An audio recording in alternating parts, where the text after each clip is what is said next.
Hello friends, नमस्कार, good morning to all of you. दोस्तों, S D Yadav book का solution 2022 एक तरफ से टाइप वाइज चल रहा है और इसी क्रम में संख्या पद्धति की ये एक्सरसाइज यानी अभ्यास प्रश्न 121 से लेकर के 158 तक के प्रश्नों को इस वीडियो में दिया है।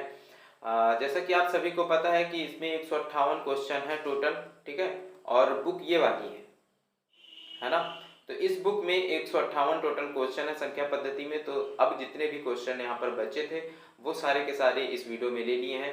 इसके पहले दो वीडियो है अभ्यास प्रश्न की, और उससे पहले अलग अलग टाइप वाइज उदाहरण की वीडियो भी आपको मिल जाएंगी प्लेलिस्ट में, और प्लेलिस्ट का लिंक आपको डिस्क्रिप्शन में मिल जाएगा। अगर आप इसी वीडियो से नए नए जुड़ रहे हैं, अभी अभी जुड़ रहे हैं, तो आप सबसे पहले टाइप वाइज जो उदाहरण में प्रश्न दिए गए हैं उन्हें देख लीजिए और फिर इस क्लास को कंटिन्यू करिए। क्योंकि यहाँ पर देखिए, यहाँ पर वैसे तो मैं कोशिश करूंगा कि आपको समझा दूं यहीं पर, ठीक है। लेकिन अगर आपको बहुत ज़्यादा डिटेल में समझना है तो आपको टाइप वाइज जहाँ पर मैंने पढ़ाया है अलग अलग उदाहरणों में 14 टाइप टोटल पढ़ाए गए हैं, तो उसके आपको 14 से 15 वीडियो मिलेंगे, ठीक है। वहाँ पे बहुत ज़्यादा डिटेल में बात करी गई है। यहाँ पर हम क्वेश्चन को परीक्षा में किस तरह से सॉल्व करेंगे इस चीज़ की बात करेंगे, ठीक है। तो इसीलिए इस क्लास को अगर आप देख रहे हैं पहली बार, और अगर आप मैथ्स में वीक हैं, कमजोर हैं, अगर आपका नॉर्मल है मैथ्स तो ठीक है, अगर आप बहुत कमजोर हैं मैथ में तो सबसे पहले आप शुरुआत करें उदाहरण वाले प्रश्नों से, ठीक है। क्लास 1 से आप लोग शुरुआत करिए। चलिए अब बढ़ते हैं इस क्लास की तरफ, और इस क्लास का पहला प्रश्न देखते हैं। Question number 121। एक छात्र को एक संख्या को 6 से विभाजित करने और उसके भागफल में 12 जोड़ने को कहा गया। अब संख्या पता नहीं है तो संख्या मान लेते हैं कि x है। तो x को 6 से विभाजित करने यानी इसे 6 से भाग करने और 12 जोड़ने के लिए इसमें कहा गया था, लेकिन छात्र ने पहले 12 जोड़ दिया, यानी x में पहले छात्र ने 12 जोड़ दिया संख्या में, और उसके बाद प्राप्त संख्या को 6 से भाग कर दिया, ठीक है। और इससे उसे 112 प्राप्त हो जाता है, इससे उसे 112 प्राप्त होता है। अतः सही उत्तर कितना होना चाहिए? तो हम यहाँ से x की वैल्यू निकालेंगे और यहाँ पर मान रख देंगे, जो आएगा वो हमारा सही उत्तर हो जाएगा। अब यहाँ से x का मान निकालने के लिए हम क्या करेंगे, 6 को पक्षांतर कर देंगे, x प्लस 12, 6 उधर चला जाएगा तो कितना हो जाएगा, 6 दूनी 12, 6 कम 6 1 7, 6 कम 6 672, और 12 इधर जाके घट जाएगा तो x बराबर कितना आ जाएगा, 660 आ जाएगा, ठीक है। अब x की वैल्यू 660 यहाँ पर रख देते हैं, क्योंकि यही हमारा सही है, सही उत्तर यहीं से आएगा, क्योंकि छात्र से यही करने के लिए बोला गया था कि आप पहले 6 से भाग करिए फिर इसमें 12 जोड़िए। अगर हम 660 में 6 से भाग करते हैं तो कितना आ जाएगा दोस्त, 110 आ जाएगा, प्लस यहाँ पर अगर 12 जोड़ देते हैं तो कितना आ जाएगा, 122 आ जाएगा। ऑप्शन बी यहाँ पर सही हो जाएगा, ठीक है। आगे बढ़ते हैं अगले क्वेश्चन की तरफ। 5a7 में 335 जोड़ने पर परिणाम 8b2 प्राप्त होता है। 8b2 संख्या 3 से विभाज्य है, तदनुसार a का अधिकतम संभव मान कितना है। अगर हमें a का अधिकतम मान निकालना है, और क्योंकि हमें a में क्या जोड़ना है, 3 जोड़ना है, तो हमें क्या करना होगा कि यहाँ पर b का बड़े से बड़ा मान निकालना होगा कि b का ज्यादा से ज्यादा मान क्या होगा। इसी से हमें पता चलेगा कि यहाँ पर a जब b का मान बड़ा होगा तो 3 में उतनी ही बड़ी संख्या जोड़ी जाएगी, और यहाँ से कितना आ जाएगा, जो यहाँ पे b हमें प्राप्त होगा। देखिए संख्या कुछ इस तरह से रहेगी, 5a7 और 3 3 5, ठीक है। इसमें हमें जोड़ना है तो 7 5 12 के 2 हासिल लगा 1, यहाँ पर कितना हो जाएगा 4, और 4 प्लस a कितना आना चाहिए, b आना चाहिए। अब b यहाँ पर वह बड़ी से बड़ी संख्या होनी चाहिए जिसे यहाँ पर रखने पर 3 से यह अंक, यहाँ पर b का अंक ऐसा रखें कि 3 से यह संख्या विभाजित हो जाए। अब अगर 3 से विभाजित होनी है तो इनके अंकों का योग, ये जो दिया गया 8b2 अंकों का योग 3 से विभाजित होना चाहिए, तो 8 और 2 कितना हो जाएगा 10। अब b की जगह पर वह कौन सी बड़ी से बड़ी संख्या रख दें, तो यहाँ पर अगर हम 9 रख देते हैं तो कितना हो जाएगा, 8 2 10 और 9 19। क्या यह संख्या विभाजित होगी 3 से? नहीं होगी। अगर हम यहाँ पर 8 रख देते हैं तो 8 2 10 और 10 8 18। अब 18 क्या विभाजित होगी 3 से? तो बिल्कुल हो जाएगी, यानी b बराबर कितना आना चाहिए, 8 आना चाहिए।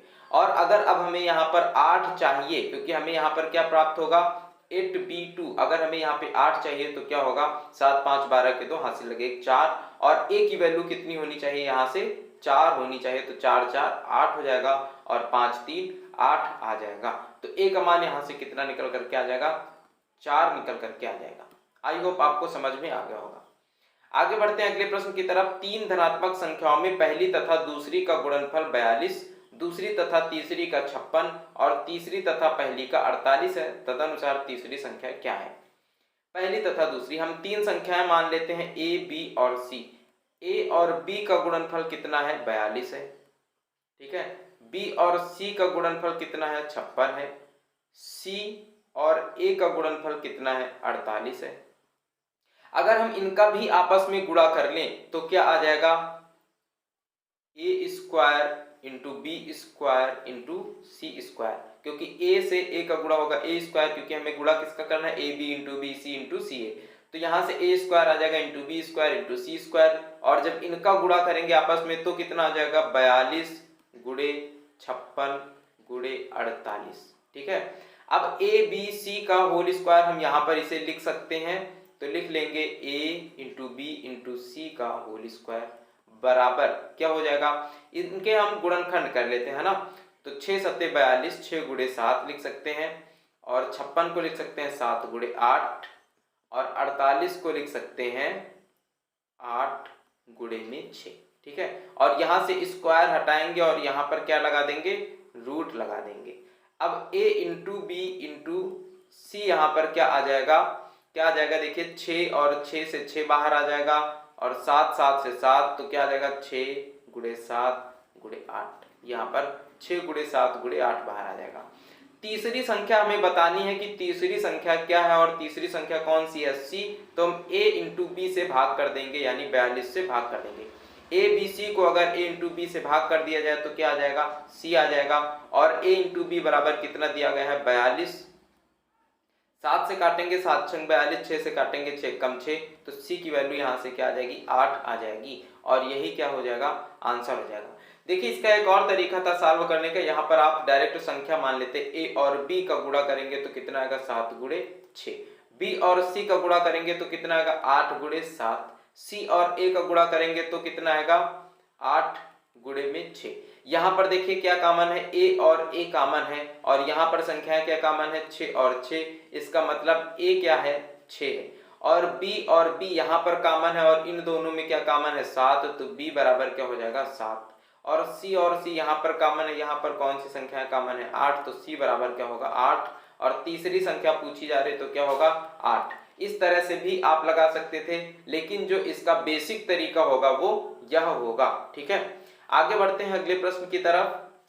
क्वेश्चन नंबर 124, किसी संख्या को 2 से गुणा करके 16 जोड़ा जाता है, प्राप्त योगफल को 2 से विभाजित किया जाता है, और फिर प्राप्त भागफल में मूल संख्या घटाई जाती है, तो शेषफल क्या होगा। अब किसी संख्या को 2 से गुणा कर लेते हैं, सबसे पहले संख्या मान लेते हैं x, इसका गुणा करते हैं 2 से, और फिर इसमें 16 जोड़ लेते हैं, और फिर प्राप्त योगफल को 2 से विभाजित करते हैं, और इसमें क्या करते हैं, x को घटा देते हैं, मूल संख्या को घटा देते हैं, तो हमें यहाँ से क्या मिलेगा। अब जब हम यहाँ पे क्या हो जाएगा, 2x हो जाएगा, अगर 2x बटे में 2 कर दे तो कितना आ जाएगा, x, प्लस 16 बटे 2 कर देंगे कितना आ जाएगा, 8, माइनस कितना है x, x से x कैंसिल हो जाएगा, बचेगा कितना, 8, और 8 यहाँ पे आंसर हो जाएगा। अगले प्रश्न की तरफ बढ़ते हैं। दो धनात्मक संख्याओं का अंतर 72 है तथा एक के द्वारा दूसरे को भाग देने पर भाज्यफल 4 है, संख्याएं चुनिए। अब देखिए दो संख्याएं कितनी है, 4, मतलब दो संख्याओं को भाग देते हैं तो 4 आता है, और मैंने आपको कल क्या बताया था कि अगर यहाँ पर 4 लिखा हुआ तो हम इसे 4/1 लिख सकते हैं, यानी अगर संख्याएं a और b हों, ठीक है, या फिर दो संख्याएं कोई भी हों, तो इनका जो रेशियो होगा वो क्या होगा, 4:1, यानी हम एक संख्या को 4x और दूसरी संख्या को x मान सकते हैं। अगर हम इसे एक को दूसरे से भाग दें तो यहाँ पर क्या प्राप्त हो जाएगा, हमें 4 प्राप्त हो जाएगा। दोनों संख्याओं का अंतर कितना है, 72 है, यहाँ पर अगर इनका अंतर निकालते हैं तो कितना आ जाएगा, 3x, 3x बराबर 72 के है, तो x बराबर क्या हो जाएगा, 3 दूनी 6, 3 चौको 12, 24 आ जाएगा, x बराबर 24। संख्याएं हमें बतानी है तो एक संख्या क्या होगी 24, और दूसरी संख्या क्या होगी 4 चौको 16, और 4 दूनी 8 1 9। एक संख्या 24 और दूसरी 96, यानी बी ऑप्शन यहाँ पर सही हो जाएगा। ठीक है, आगे बढ़ते हैं अगले क्वेश्चन की तरफ। यदि किसी संख्या का दोगुना करके उसमें 20 जोड़कर वही उत्तर प्राप्त हो। कोई संख्या x है, उसका दोगुना कर दिया और उसमें 20 जोड़ दिया तो हमें क्या मिलता है? जो उस संख्या को 8 से गुणा करके, यानी x का गुणा अगर हम 8 से कर दें तो गुणनफल में 4 घटाने से प्राप्त होता है, -4 करने से प्राप्त होता है, यानी यह दो यहाँ पर बराबर है। यहाँ पर आ जाएगा 2x, यहाँ पर आ जाएगा 8x। 2x को इधर भेज देंगे, 8x में से घट जाएगा, बचेगा कितना? 6x। 4 को इधर भेज देंगे तो 20 + 4 कितना हो जाएगा? 24। तो x बराबर यहाँ से कितना आ जाएगा? 6 चौको 24 यानी 4। x की वैल्यू कितनी आ गई? 4 आ गई। और संख्या पूछा जा रहा है हमसे, संख्या हमने क्या मानी थी? x मानी थी, यानी संख्या क्या होगी? 4 हो जाएगी। आगे क्वेश्चन दिया गया है, एक संख्या को 5 से गुणा करके गुणनफल के साथ 25 जोड़ा गया। संख्या मान लीजिए x थी, इसे 5 से गुणा किया गया और इसमें कितना जोड़ दिया गया? 25 जोड़ दिया गया। योगफल को 5 से भाग दिया जाता है, इसको 5 से भाग दिया जाता है एवं भागफल में मूल संख्या को यानी x को घटा दिया जाता है, तो शेषफल क्या होगा? अब देखिए यहाँ पर 5 से जब भाग करेंगे, इन्हें अलग अलग कर लेंगे, है ना। 5x/5 + 25/5, ये कितना बचेगा? x बचेगा, प्लस 25/5 होगा तो कितना आ जाएगा? 5 × 5 = 25 और माइनस का x से x कैंसिल हो जाएगा, शेषफल क्या बच जाएगा? 5 बच जाएगा। यही क्या होगा? आंसर होगा। आगे बढ़ते हैं अगले प्रश्न में। संख्याओं की एक श्रृंखला में अगली संख्या अपनी पूर्ववर्ती संख्या की तिगुनी घटाओ 1 होती है। अपनी पूर्ववर्ती संख्या की तिगुनी घटाओ 1 होती है, मतलब अपने पहले आने वाली संख्या में। देखिए, एक संख्याओं की एक श्रृंखला है और अगली संख्या अपनी पूर्ववर्ती संख्या, मतलब अपने तुरंत पहले वाली संख्या की 3 गुने के 3 गुना और -1 होती है। तिगुनी घटाओ 1 होती है। ठीक है, यदि श्रृंखला की प्रथम 2 संख्याएं 2 और 5 हैं तो चौथी संख्या क्या होगी?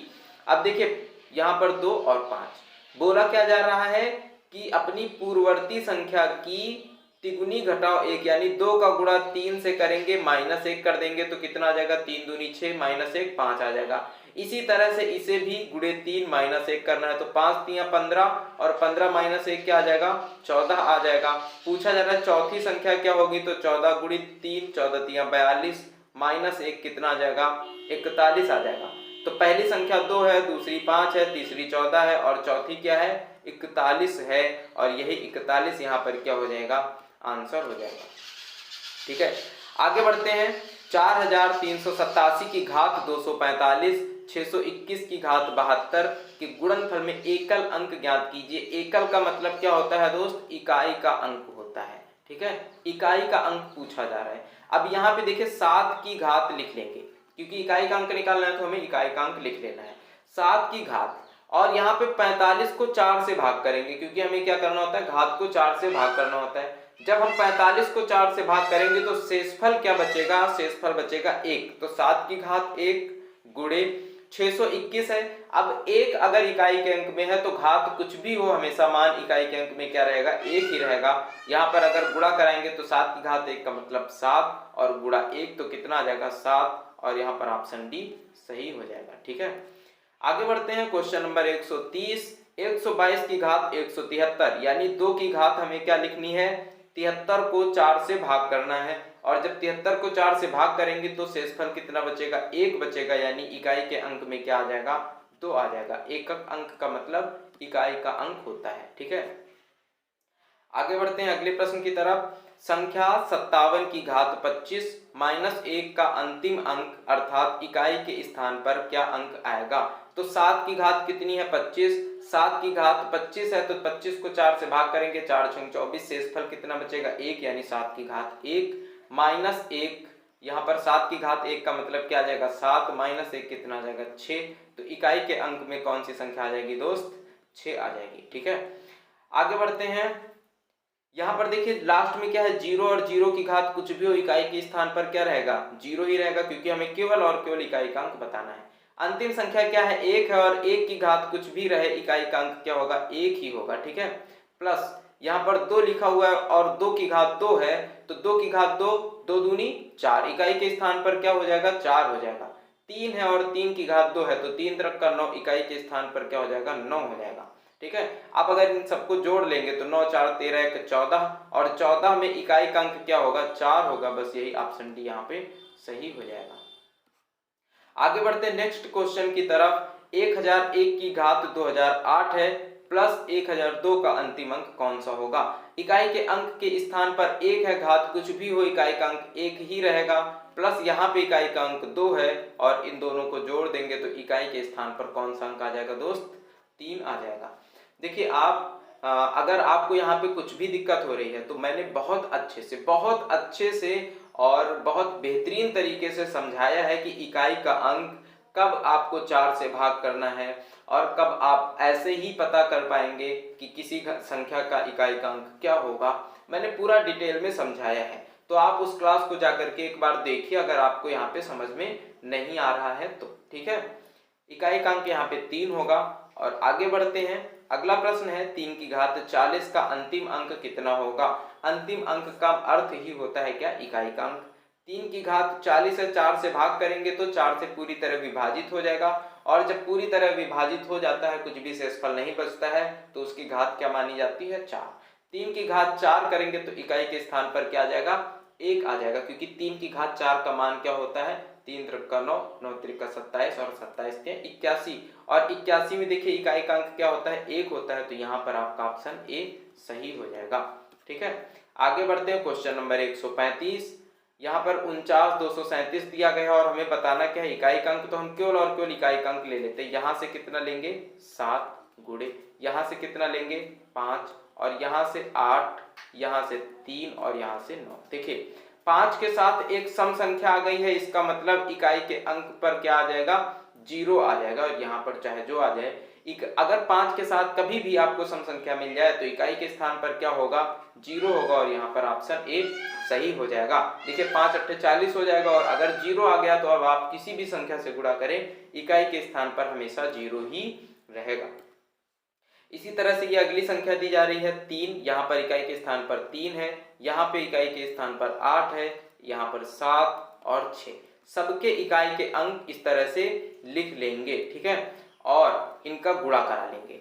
जब इनका गुणा कराएंगे तो कितना आएगा 8 त्रिका 24 और 24 में इकाई का अंक क्या है 4, 7 छंग 42 और 42 में इकाई का अंक क्या है 2 और 4 और 2 का फिर से गुणा कराएंगे तो 4 दूनी 8, यानी इकाई के स्थान पर अंक क्या आएगा 8 आएगा। हमें केवल इकाई के अंकों का गुणा कराना है या इकाई के अंकों को जोड़ना है, जो भी हो हमें क्या करना है इकाई के अंकों के साथ ही करना है। अगर यहाँ पर 264 की घात 102 है तो हम 4 की घात यहाँ पर क्या देखेंगे कि सम संख्या है और जब भी 4 की घात सम संख्या होती है तो इकाई के स्थान पर क्या आ जाता है 6 आ जाता है। 4 की घात विषम संख्या होती है तो इकाई के स्थान पर क्या आ जाता है 4 आ जाता है। इन दोनों को जोड़ेंगे 10 आएगा, इकाई के स्थान पर क्या आ जाएगा 0 आ जाएगा, यह संख्या 0 होगी। आगे बढ़ते हैं अगले प्रश्न में 17 की घात 1999। जब हम 1999 को 4 से भाग करते हैं तो शेषफल कितना आता है 3 आता है और 7 की घात अगर 3 करते हैं तो कितना आएगा 7 सत्ती 49 और 9 सत्ते 63, यानी इकाई के अंक में अगर 7 की घात 3 है, यहाँ पर 1 की घात 3 है प्लस फिर से 7 की घात 3 है। 7 की घात 3 करेंगे तो इकाई के स्थान पर क्या आएगा 3 आएगा, 1 की घात 3 में 1 आएगा, 7 की घात 3 में 3 आएगा, यहाँ पर 3 3 6 1 7, तो इकाई के स्थान पर कौन सा अंक आ जाएगा दोस्त 7 ही आ जाएगा। आगे बढ़ते हैं अगले प्रश्न में। यहाँ पे देखिए 1 है इकाई के अंक में, घात चाहे जो हो इकाई का अंक हमेशा क्या रहेगा 1 रहेगा। फिर से 1 है, घात चाहे जो हो इकाई के अंक पर 1 रहेगा। माइनस 6 की घात 100 से पूरी तरह से 4 से विभाजित हो जाएगा तो 6 की घात कितना हो जाएगा 4 और 6 की घात 4 में अभी हम देखेंगे कि इकाई का अंक क्या होगा। ठीक है, यहाँ पे 5 की घात कुछ भी हो इकाई के स्थान पर क्या रहेगा 5 ही रहेगा। 6 की घात यहाँ पर फिर से 4 लिखा हुआ है तो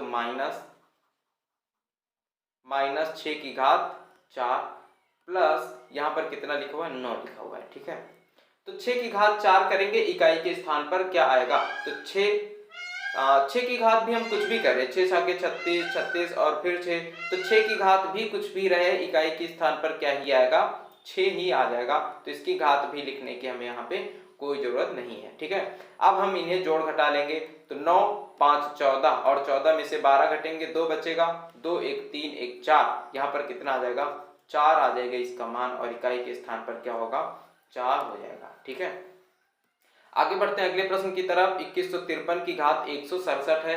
167 को 4 से भाग करेंगे, 4 एकम 4, 4 छंग 24, बचेगा कितना?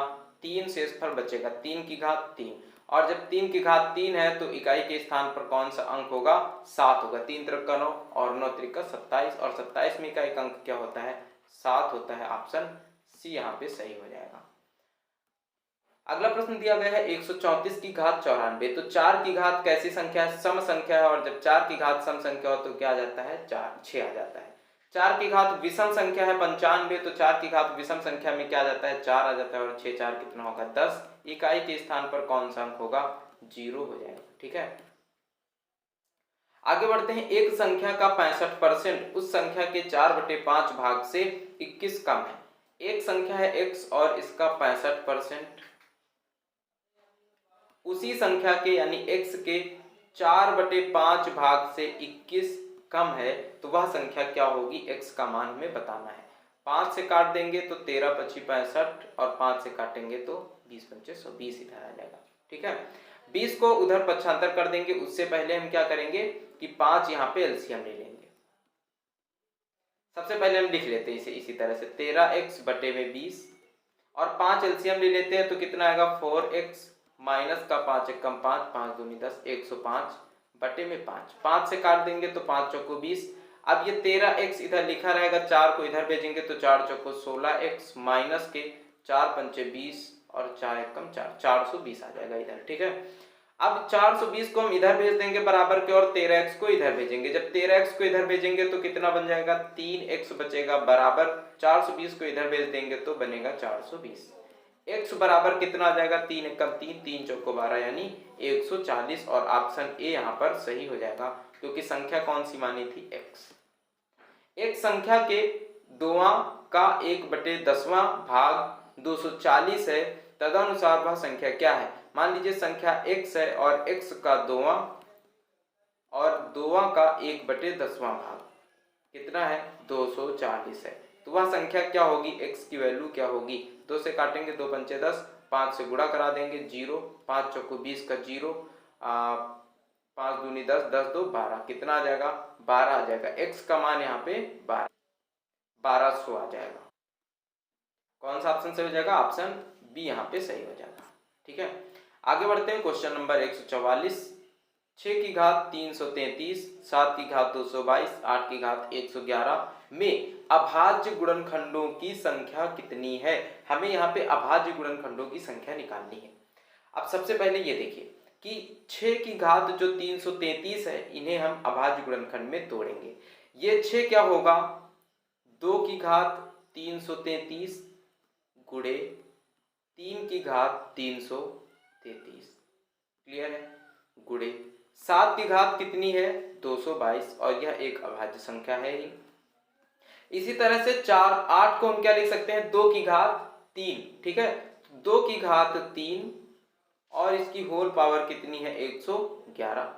2 की घात यहाँ पर लिखी हुई है 333 गुणे 3 की घात 333 गुणे 7 की घात 222 गुणे 2 की घात 3 था और उसकी होल पावर 111 था, तो 2 की घात कितनी हो जाएगी यहाँ पर?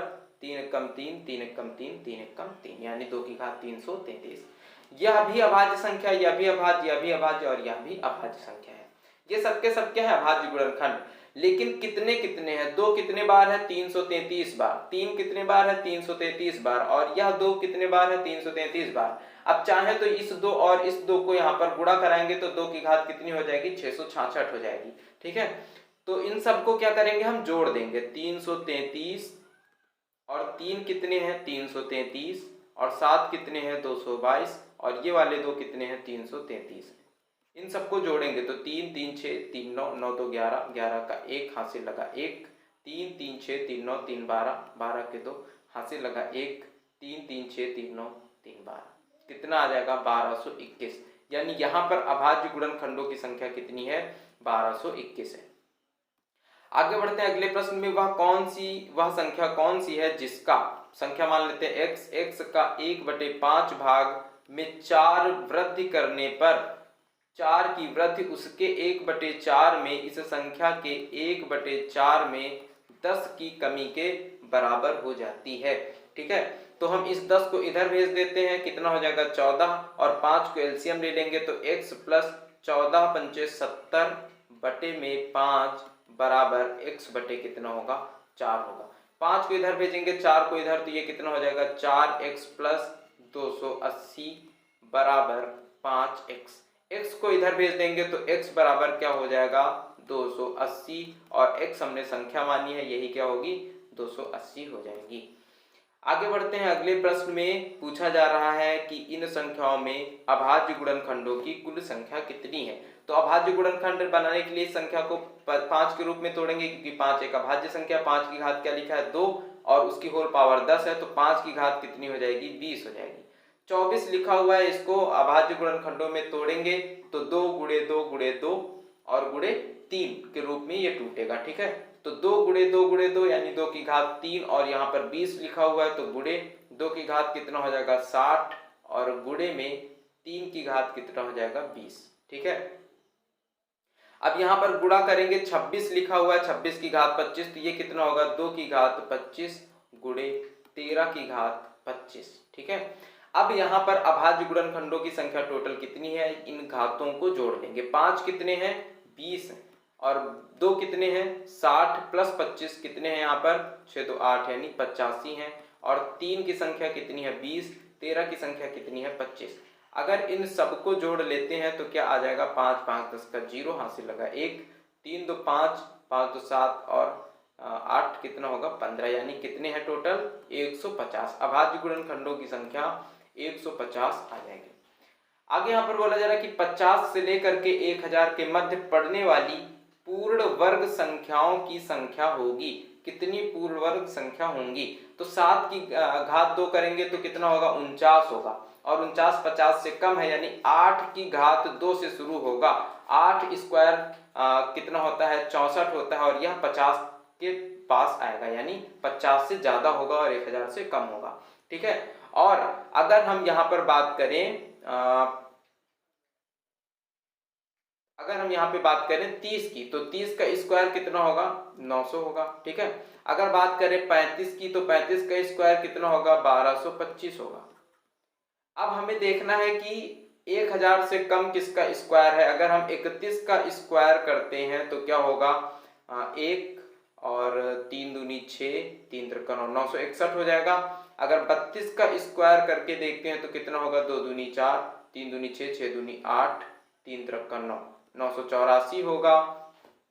अगर 33 का स्क्वायर करते हैं तो 3 त्रिका 9, 3 त्रिका 9, 9 दूनी 18 और 3 त्रिका 9 1 10। 33 का स्क्वायर आ रहा है 1089, यानी कि 8 9 10 इनसे लेकर के 32 तक के स्क्वायर जो हैं यह 50 से लेकर के 1000 तक के मध्य में पड़ेंगे, इनके बीच में पड़ेंगे। तो 8 से लेकर के 32 तक टोटल कितनी संख्याएं हैं, कितनी संख्याएं हैं अगर हम देखें तो 32 में कितना माइनस कर देंगे 7 माइनस कर देंगे, हमें पता चल जाएगा 32 माइनस 7 कितना आ जाएगा 5 और 2 25। तो कितनी संख्याएं हैं 7 5 12 यानी 5 और 2 25।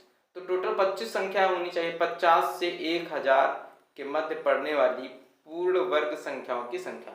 32 का स्क्वायर क्या होता है 2 दूनी 4, 3 दूनी 6, 6 दूनी 8, 3 त्रिका 9। ठीक है, ये भी तो होगी है ना, 32 भी होगा और 8 भी होगा, तो हम 32 में से 7 को माइनस कर देंगे, कितना आ जाएगा 25। क्लियर है, 25 होना चाहिए यहाँ पे। ठीक है, कोई भी ऑप्शन आपका नहीं दिया जा रहा है, तो 25 होगा आई थिंक। एक बार आप लोग भी चेक कर लीजिएगा कहीं मुझसे कोई गलती तो नहीं हो रही है, और मेरे हिसाब से यहाँ पर 25 होना चाहिए, और 25 यहाँ पर ऑप्शन सही होना चाहिए, लेकिन यहाँ पर कोई ऑप्शन नहीं दिया गया है, तो एक बार आप लोग भी चेक कर लीजिएगा। ठीक है, चलिए आगे बढ़ते हैं अगले प्रश्न में। 4 अंकों वाली सबसे छोटी पूर्ण वर्ग संख्या है। 4 अंकों की सबसे छोटी पूर्ण वर्ग संख्या कौन सी है 1024 है। ये किसकी है 32 का स्क्वायर क्या होता है 2 दूनी 4, 3 दूनी 6, 6 दूनी 12, 3 त्रिका 9 10। हाँ ठीक है यार, ठीक है, 32 का स्क्वायर होता है 1024, यानी यह संख्या 1000 से ज्यादा आ जाएगी। यहाँ पे 984 क्यों लिख रहे थे, 2 दूनी 4, 3 दूनी 6, ओहो 6 2 8 कर दिया था ना, यहीं पे गलत हुआ। ये 32 नहीं होगा, 31 तक की संख्याएं होंगी, और जब 31 तक की संख्या होंगी तो 31 माइनस कितना 7 कर देंगे, आ जाएगा 24। ठीक है, और यहाँ पर ऑप्शन डी यहाँ पे सही हो जाएगा, ये 25 जो है गलत होगा। ठीक है, ऑप्शन डी इसमें सही हो जाएगा। ठीक है, अगले प्रश्न में देखते हैं। तो पूछा जा रहा है कि सबसे छोटी पूर्ण वर्ग संख्या क्या है। तो 32 का स्क्वायर क्या होता है, 1024 होता है, और 1024 सबसे छोटी पूर्ण वर्ग संख्या है, क्योंकि इसके पहले 31 का स्क्वायर होता है, और 31 का स्क्वायर क्या होता है, 961 होता है। ठीक है, तो यह 3 अंकों की है, यहाँ पर 4 अंकों की पूछा जा रहा है, इसके बाद 32 का स्क्वायर आएगा, और 1024 ही सबसे छोटी 4 अंकों की पूर्ण वर्ग संख्या होगी। आगे दिया जा रहा है कि 2 की घात 250, 3 की घात 150, 5 की घात 100, 4 की घात 200 संख्याओं में सबसे छोटी संख्या कौन सी है, सबसे छोटी संख्या हमें बतानी है। देखो यहाँ पर अलग अलग संख्याएं दी गई हैं, अलग अलग घातें दी गई हैं। अगर हमें संख्या पता करनी है कि कौन सी छोटी है कौन सी बड़ी, तो चलिए थोड़ा सा समझिए। देखिए मान लीजिए अगर यहाँ पे लिखा होता कि 2 की घात 15, 4 की घात 15, 7 की घात 15, 8 की घात 15, और फिर पूछा जाता बताइए सबसे छोटी संख्या कौन सी है, तो आप फटाफट से क्या कहेंगे कि 2 की घात 15 सबसे छोटी होगी। यानी कि अगर हम इन घातों को बराबर कर लें, किसी भी तरह से इन घातों की संख्या को बराबर कर लें, तो यहाँ पर हम बता सकते हैं कि अब कौन सी संख्या छोटी होगी कौन सी बड़ी होगी। तो हमें क्या करना है, इन घातों को बराबर कर लेना है। अब इन घातों को बराबर करने के लिए इन घातों का HCF निकाल लेंगे। इनका HCF क्या होगा, 250, 150, 100 और 200 का HCF क्या होगा, 50। 50 एक ऐसी संख्या है जिनसे यह सभी कट जाएंगी।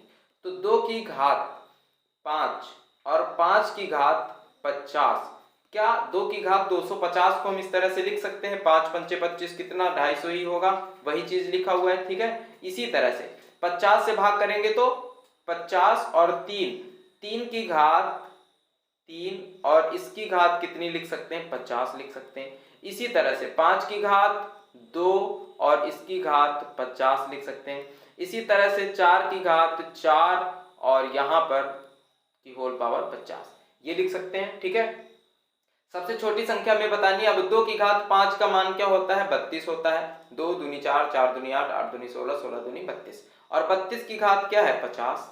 ठीक है, 3 त्रिक 9, 9 त्रिक 27, 27 की घात क्या है, 50 है। 5 की घात 2 यानी 25 की घात क्या है, 50 है। और 4 का घात 4 करेंगे तो 4 चौको 16, 16 चौको 64, और 64 चौको कितना आएगा, 256। ठीक है, 256 आ जाएगा। 256 की घात 50।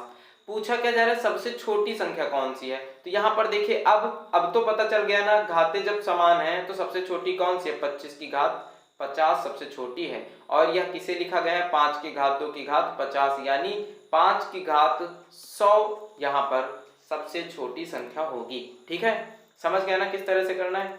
अगला प्रश्न दिया गया है कि 50 को 2 भागों में विभाजित करें जिससे उसके व्युत्क्रमों का योगफल 1/12 हो। देखिए यहाँ पर क्या करेंगे, मान लेंगे कि 2 पार्ट कौन कौन से होंगे, x और y। x प्लस वाई बराबर क्या होगा, 50 होगा। ठीक है, क्योंकि x और y है।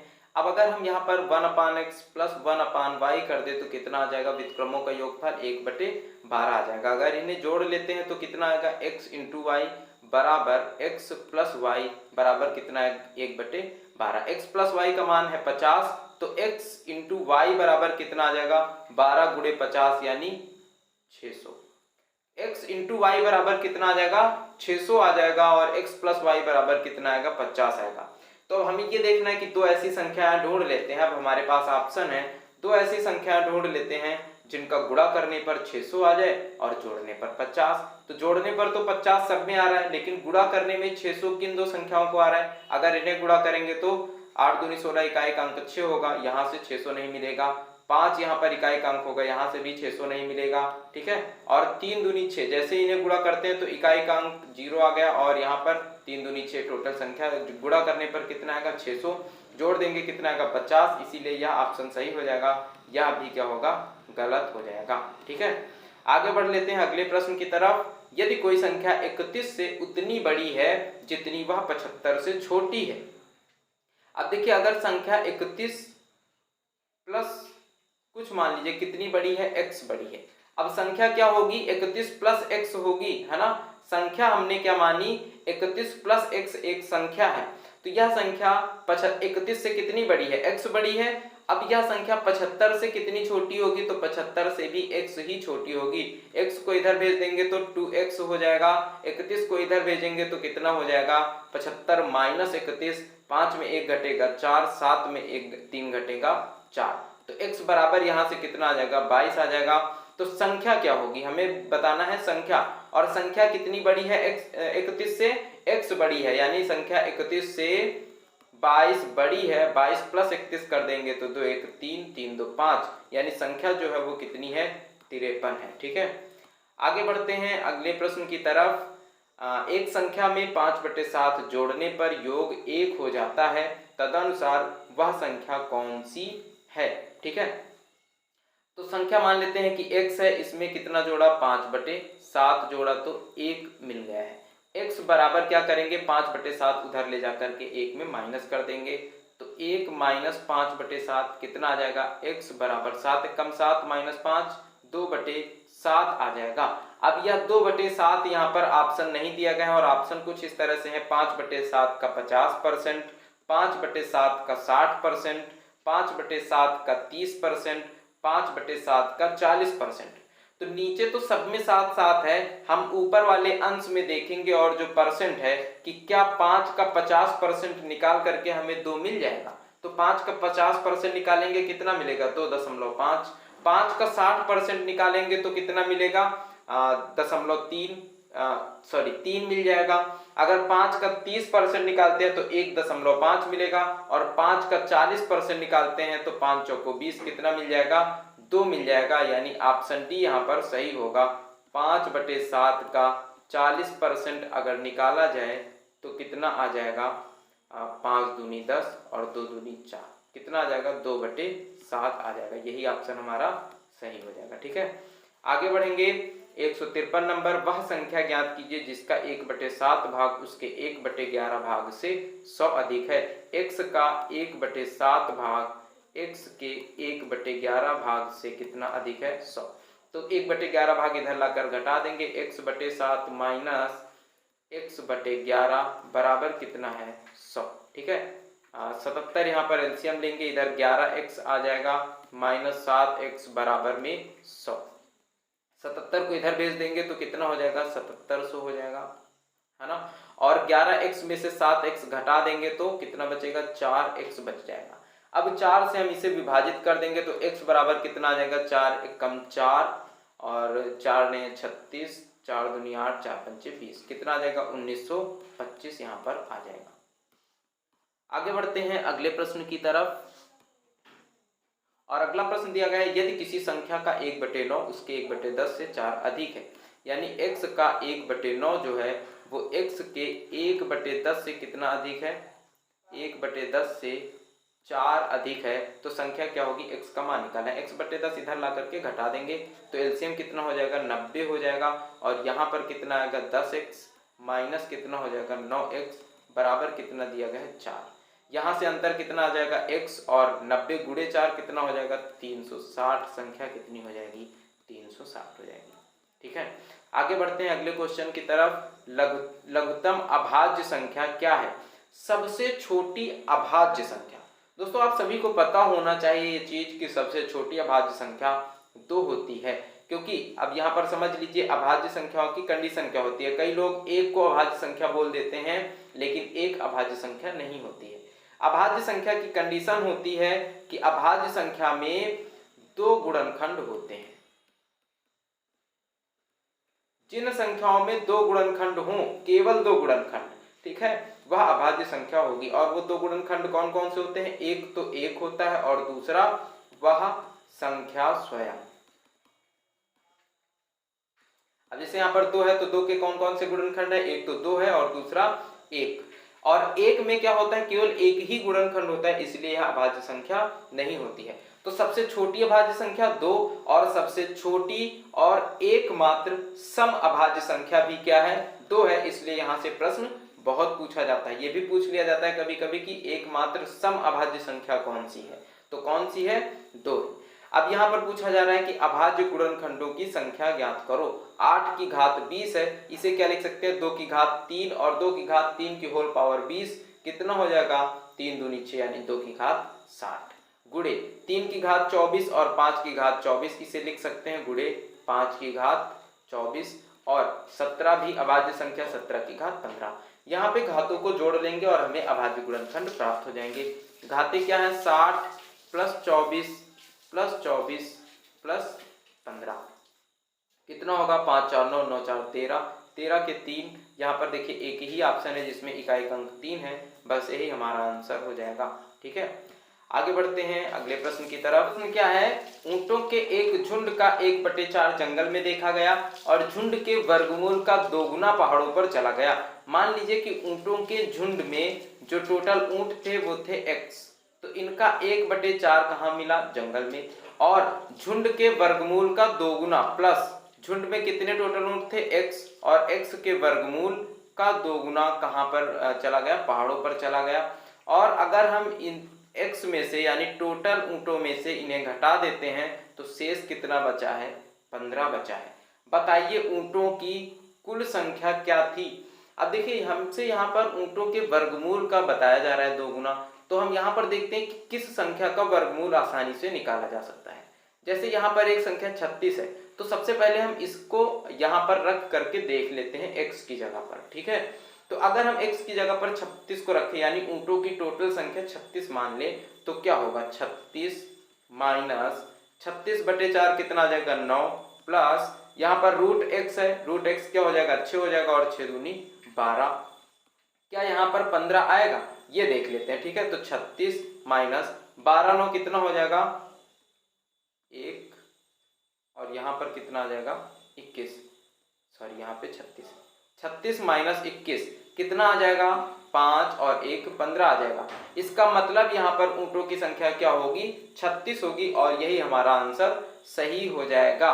देखिए अब हम चाहें तो इसे सॉल्व करें, लेकिन जब हम ऑप्शन से इसे बहुत आसानी से लगा सकते हैं तो हमें इसको सॉल्व करना इतना भी जरूरी नहीं है। ठीक है, अगर हम चाहें तो इसे भी सॉल्व करके यहाँ पे आंसर निकाल सकते हैं। और ये यहाँ पर कुछ प्रश्न थे जो इस चैप्टर में, इस चैप्टर का ये आज लास्ट वीडियो था और इस चैप्टर को यहीं पर कंप्लीट किया जाता है। अब इसके बाद नेक्स्ट चैप्टर शुरू होगा जिसके उदाहरण के प्रश्नों से शुरुआत करेंगे और उदाहरण में एक एक प्रश्न को टाइप वाइज में पढ़ाऊंगा। ठीक है, तो अगले टॉपिक को अच्छे से समझने के लिए अगर आप मेरी क्लासेस से जुड़ गए हैं, मेरी क्लासेस देखना स्टार्ट कर दी है आपने, तो अब अगले टॉपिक को अच्छे से समझने के लिए आपको जो उदाहरण पढ़ाए जाएंगे उन्हें आपको अच्छे से समझना होगा, क्योंकि वहीं पर मैं आपसे बिल्कुल डिटेल में बात करता हूं, हर प्रश्न के पीछे क्या लॉजिक होता है, इन सारी चीज़ों का वहाँ पर डिस्कस करते हैं। ठीक है, और साथ ही साथ आप लोगों को बता दें कि अगर आप एसएससी जीडी की तैयारी कर रहे हैं तो यह आपके लिए बिल्कुल फ्री क्लास है, जिनमें मैं आपको प्रीवियस ईयर मैथ्स के क्वेश्चन सॉल्व करा रहा हूं। और यह जो क्वेश्चन है यह 2021 में मैथ गणित में जितने भी शिफ्ट वाइज पेपर हुए हैं उनका अलग अलग शिफ्टों का 25-25 क्वेश्चन का एक एक वीडियो रहता है, जिन्हें मैं शॉर्ट और ट्रिकी सॉल्यूशन आप लोगों को देता हूं। तो अगर आप एसएससी जीडी की तैयारी कर रहे हैं तो आपके लिए यह क्लास भी बहुत हेल्पफुल होगी। यह क्लास आपको डेली शाम को 7 बजे मिलती है, तो 7 बजे मत भूलिएगा इस क्लास के साथ जुड़ना। ठीक है, और मैं आपको मिलूंगा नेक्स्ट क्लास में, तब तक के लिए बाय बाय, टेक केयर, जय हिंद।